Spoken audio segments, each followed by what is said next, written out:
आज का हमारा टॉपिक है वैगनर का महाद्वीपीय विस्थापन सिद्धांत। अल्फ्रेड वैगनर महोदय ने इस सिद्धांत का प्रतिपादन 1912 में किया था। यह सिद्धांत महाद्वीपों के निर्माण से संबंधित सिद्धांत है। इस सिद्धांत के अंतर्गत सबसे पहले अल्फ्रेड वैगनर महोदय ने कहा कि हमारे पृथ्वी के जितने भी महाद्वीप हैं वे सभी आपस में प्रारंभ में कार्बोनिफेरस युग में एक स्थल दृढ़ भूखंड के रूप में जुड़े हुए थे, जिसे उन्होंने पेंजिया नाम दिया। तथा उन्होंने कहा कि ये दृढ़ भूखंड जो है वो चारों ओर से महासागर से घिरा हुआ है, जिसे उन्होंने पेंथलासा महासागर नाम दिया।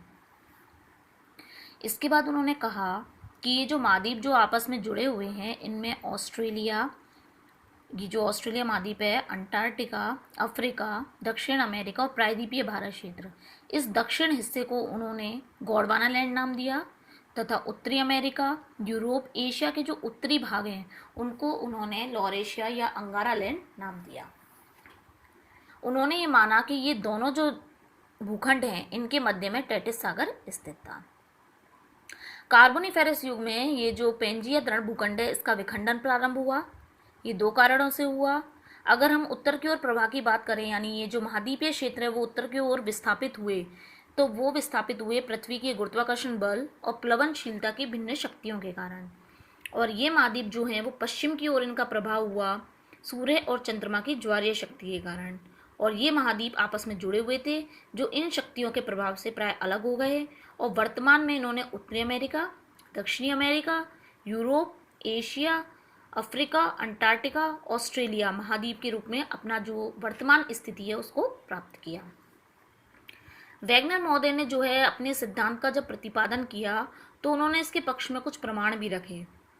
उन्होंने पक्ष में प्रमाण रखने के लिए, अपने सिद्धांत को सिद्ध करने के लिए सबसे पहले ये कहा कि अगर हम दक्षिण अमेरिका और अफ्रीका महाद्वीप दोनों के क्षेत्र को आपस में मिला दें तो ये दोनों पुनः एक दूसरे से जुड़ जाएंगे, और यह रेखा जिसके द्वारा ये जुड़ेंगे इसे उन्होंने जिगसॉ फिट नाम दिया। दूसरी बात उन्होंने कही कि दक्षिण अमेरिका और जो अफ्रीका है उसमें जितनी भी वनस्पति हैं, जितने भी जीवावशेष हैं, उनमें परस्पर समानता देखने को मिलती है। तीसरी बात उन्होंने कही, एक लेमिंग नाम का जीव है जिसको प्राचीन समय में पश्चिम की ओर भागने की प्रवृत्ति थी। यानी जब अफ्रीका और दक्षिण अमेरिका महाद्वीप जो थे वो आपस में जुड़े हुए थे तो यह जो जीव था वो पश्चिम की ओर जो है वो भागता था, क्योंकि पश्चिम में स्थल खंड दक्षिण अमेरिका मौजूद था। लेकिन वर्तमान में क्या हुआ, जब ये स्थल खंड पश्चिम की ओर प्रवाहित हो गए तो आज भी जो लेमिंग जीव है उसके भागने की प्रवृत्ति है, परंतु आज वो इस महासागर में गिर करके समाप्त हो जाता है।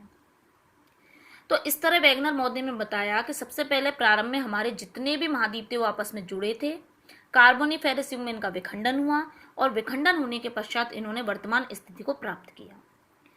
अब ये जो वैगनर का सिद्धांत है इसकी कई आधारों पर आलोचना भी कही। कुछ विद्वानों ने ये बोला कि जिस आधार पर वैगनर महोदय कहते हैं कि इस ज्वारीय शक्ति के कारण, गुरुत्वाकर्षण बल के कारण इन महाद्वीपों का विस्थापन हुआ, लेकिन यह जो बल है, जिस बल की वो कल्पना कर रहे हैं वो वास्तविकता में नहीं है। कई विद्वानों ने कहा कि एक तरफ तो ये कहा जाता है कि सियाल सीमा पर तैर रहे हैं, और दूसरी तरफ ये कहा जाता है कि सीमा से सियाल के प्रवाह में रुकावट आई।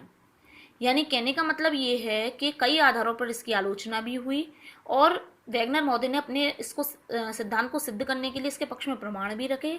लेकिन वर्तमान में ऐसा माना जाता है कि अनेक भौगोलिक भूवैज्ञानिक समस्याओं को सुलझाने में इससे मदद मिलती है।